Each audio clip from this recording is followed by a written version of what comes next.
السلام علیکم ورحمۃ اللہ۔ سورہ بقرہ آیت نمبر 63 اور 64۔ بنی اسرائیل کا ایک مشہور و معروف یہ بھی واقعہ جس کی طرف اللہ تعالیٰ فرما رہے ہیں وَإِذْ أَخَذْنَا مِيثَاقَكُمْ، جب ہم نے تم سے پختہ عہد لیا، میثاق پختہ عہد، وَرَفَعْنَا فَوْقَكُمُ الطُّورَ، اور ہم نے بلند کر دیا تم پہ طور، خُذُوا پکڑو مَا آتَيْنَاكُمْ، جو ہم نے تمہیں دیا، بقوتٍ قوت کے ساتھ، وَاذْكُرُوا اور یاد کرو مَا فِيهِ جو اس میں ہے، لَعَلَّكُمْ تَتَّقُونَ تاکہ تم بچ جاؤ، یعنی کہ تم میں تقوی آ جائے۔ تو تورات پر عمل کا عہد لیتے ہوئے ایک ہیبت ناک منظر اللہ تعالیٰ نے پیدا فرمایا۔ پہاڑ کے دامن میں یہ کھڑے تھے، تورات کا عہد ان سے لیا گیا، تو ایک دم جب ان کی نگاہ اوپر گئی تو وہ سائبان کی طرح ان کے اوپر جھکا ہوا تھا۔ تو اس عہد و پیمان کا فائدہ بھی انہی کو تھا کہ تاکہ اس پہ عمل کریں اور یہ ذلت کے دن ان کے ختم ہوں۔ تو فرمایا کہ قوت کے ساتھ پکڑو، کیا معنی کہ اس پہ عمل کرو، لعلکم تتقون، وَاذْكُرُوا مَا فِيهِ، اور یاد کرو، یاد کرتے رہو جو اس میں ہے، جو اس کے اندر احکامات ہیں اللہ نے تمہیں دیے، ان کو یاد کرتے رہو، جن سے اللہ نے منع کیا اس سے رکتے رہو۔ وَاذْكُرُوا مَا فِيهِ یعنی کہ جو اس میں ہے اس کو یاد رکھنا، تجارت کے وقت، بازار میں جاتے وقت، ہر معاملات میں اس اللہ کے احکامات کو اپنے ذہن میں رکھنا، یاد رکھنا، قوت کے ساتھ پکڑنا تاکہ تم میں تقوی پیدا ہو جائے۔ اور تقوی کی یہی ڈیفینیشن ہے، جو احکامات اللہ نے دیے اس پہ عمل کرنا، جس سے منع کیا اس سے رک جانا، یہ جامعہ تعریف ہے تقوی کی۔ تو لعلکم تتقون تاکہ تم بچ جاؤ جہنم کی آگ سے، اللہ کے غضب سے بچ جاؤ۔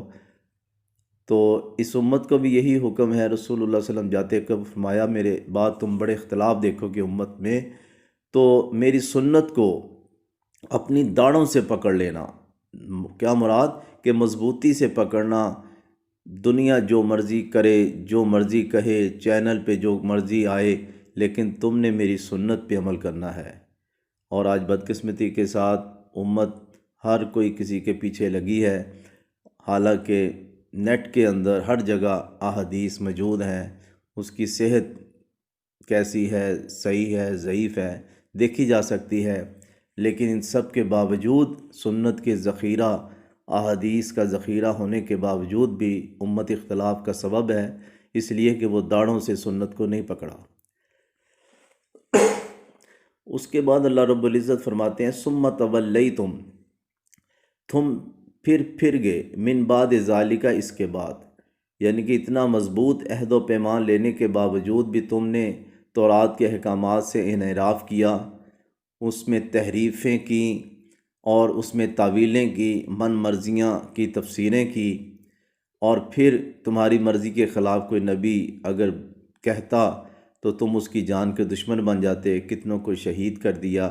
کتنوں کو تم نے جلا وطن کر دیا، کتنوں کو تم نے جھٹلا دیا۔ ثم تولیتم من بعد ذالک، تم نے اس کے بعد پھر گئے، اس عہد و پیمان کے اوپر عمل نہ کیا۔ تو پہلے یہودیوں نے یعنی کہ یہ کیا کہ تورات کے ساتھ موسیٰ علیہ السلام کو طرح طرح کے یعنی کہ اعتراضات، سوال پہ سوال کرتے، اور جو کہا جاتا وہ نہیں کرتے،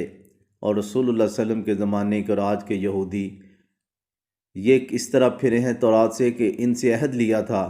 کہ میرا پیغمبر آئے گا، اس کی نشانیاں موجود تھی، تم نے اس کی پیروی کرنی ہے، صرف انہوں نے اس لیے انکار کر دیا کہ یہ ہمارے خاندان میں سے نہیں ہے،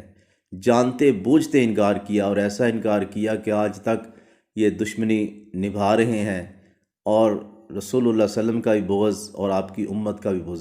بغض۔ تو اللہ تعالیٰ فرماتے ہیں کہ اے بنی اسرائیل کے لوگوں، اتنے جرائم کی فہرست تمہاری طویل ہے، لیکن پھر بھی وَلَوْلَا فَضْلُ اللَّهِ عَلَيْكُمْ، اگر اللہ کا فضل تم پہ نہ ہوتا، وَرَحْمَتُهُ، اور اس کی رحمت، لَكُنْتُم مِّنَ الْخَاسِرِينَ، تو تم گھاٹا پانے والوں میں سے ہوتے، ہلاک کر دیے جاتے۔ اللہ نے پھر بھی رحم کیا، تمہیں فوراً سب کو ہلاک نہیں کر دیا، اتنے جرائم کے باوجود اللہ نے تمہیں مہلت دی کہ تم توبہ کر لو اور آخری پیغمبر کی پیروی کرو۔ اللہ سب نے عمل کی توفیق عطا فرمائے۔